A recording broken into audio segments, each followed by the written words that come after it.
היי לכולם, טוב.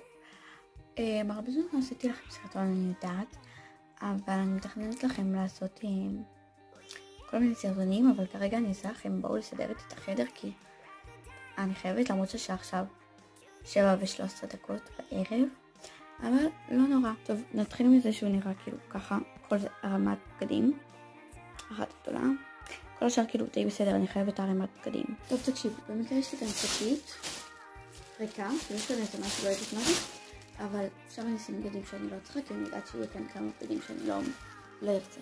חולצות בית ספר, ג'ינסים ארוכים, חולצות קצרות, מכנסיים קצרים, טייצים, מכנסי פיג'מה, דברים שאני לא רוצה.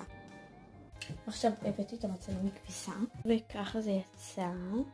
כמובן שיש לי גם ציפית לשמיכה, פשוט אין לי כוח לשמיכה. וזהו להיום מבחינתי, זה שסידרתי את המיטה זה משהו גדול, כי באמת היה שם מלא בגדים. וזהו, אוהבת אתכם.